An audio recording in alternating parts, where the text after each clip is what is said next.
In this episode, we have a long overdue conversation about a topic that is near and dear to my heart, which is where my background actually was in business prior to starting the Entourage, which is how do you ready a business for ultimate exit? How do you maximize its valuations, and what are the 4 key principles and practicalities to get right to maximize the value of your business and ultimately sell it if that's what you'd like to do?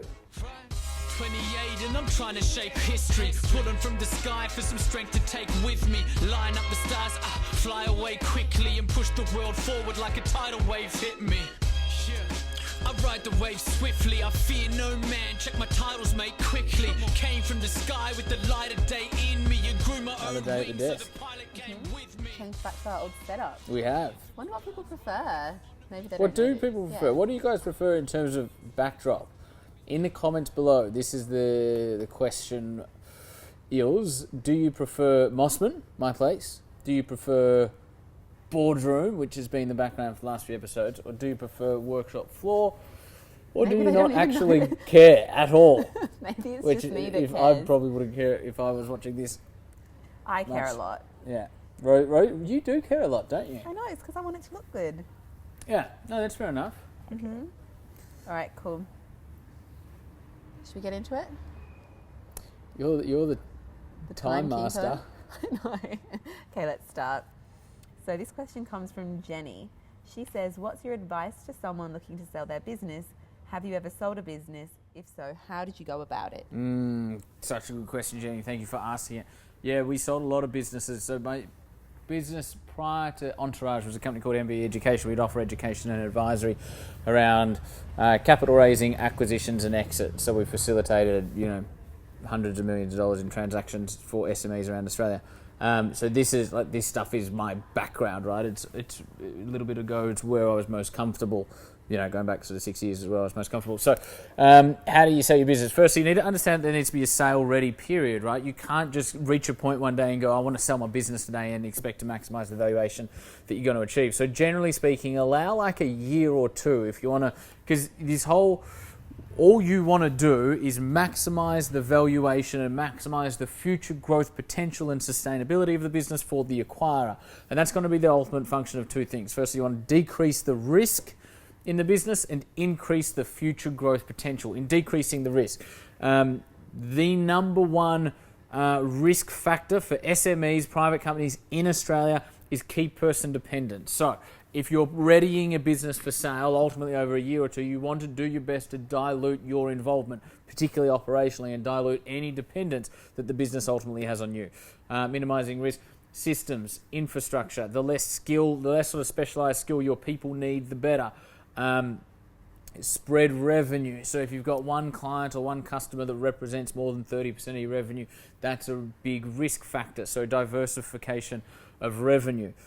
Contracts, employee contracts, key people, sort of highly engaged in your business and highly engaged in the journey, right? So that's all minimizing risk. The second component is maximizing future growth potential. Now, obviously you want to maximize historical growth. That's incredibly important. But you also want to maximize the potential in terms of what this business can do going forward, right? So if you're in Sydney and you're an accounting practice in Sydney and you want to demonstrate that this business can scale nationally, for example, I wouldn't go to market and go, I'm selling this business on the basis that you, Mr. or Mrs. Acquirer, can expand it nationally. What I would do is I'd start one office in Melbourne and I get that running sustainably, profitably, growing independently of the Sydney office. And then once you've done it once, then you can say, on the basis of the fact that we just achieved it once, you, Mr. or Mrs. Acquirer, could expand it in Adelaide, Perth, Brisbane, Northern Territory, whatever, right? Because you've done it once. So you don't need to fully realize or exhaust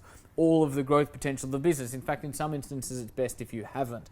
But you need to be able to demonstrate with a fair degree of rigor and rationale that the future does look a lot brighter than currently, because what you're selling is a future profitability stream, and therefore if it's going up, the investor comes in at X valuation, they're able to drive it to Y valuation, then that's where they get their uplift as an acquirer. The second thing I'll mention is third thing. So first thing was allow an exit ready period. Second thing, minimize risk, maximize growth. Third thing, who you sell to is as important as what you are selling, right?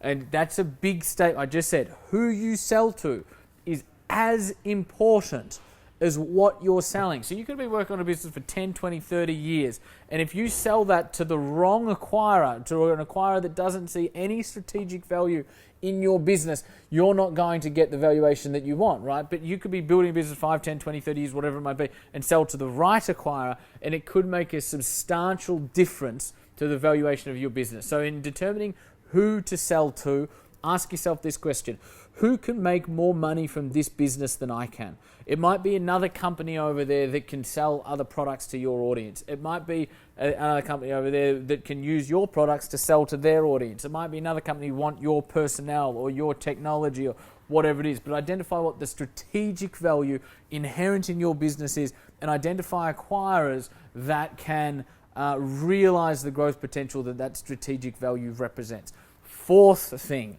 in terms of becoming exit ready is create competitive tension. So no different to being at an auction, right? If you're speaking to one potential acquirer, you're coming from a weak negotiation position. However, if you're speaking to 5 or 6 potential acquirers, and they're valid potential acquirers because you've done the thinking to go, who could make more money? So you've taken a couple of years, you've minimized the risk, you've maximized the future growth potential, you understand the strategic value, therefore you understand who to speak to. Then you start speaking to 4, 5, 6 of them, and you're essentially saying, Rosie, I'm speaking to Jack. Jack, I'm speaking to Rosie and Johnny. Johnny, I'm speaking to... And so they all understand that you're speaking to people that are probably their competitors. Just like an auction where they're auctioning off a property, the more bidders, the higher the valuation is going to go. Ultimately, you'll reach a point with one of the potential acquirers where you will need to sign exclusivity. They'll go, we're not going to go to the next phase unless we know we're the only horse in the race, so to speak. So you will need to sign an exclusivity agreement for somebody to invest in doing due diligence and all of that sort of stuff. However, you want to go as far as possible with 4, 5 or 6 potential acquirers, and that will ultimately, you're creating scarcity, you're creating urgency, and you're creating competitive tension that is ultimately driving the valuation of your business up. Cool. Mm-hmm. Like that shit? Yeah. You didn't mention the podcast. Well, you should have reminded me. I know. I'm reminding you now. We have a podcast. Hashtag AskJackD at the podcast store. Go there.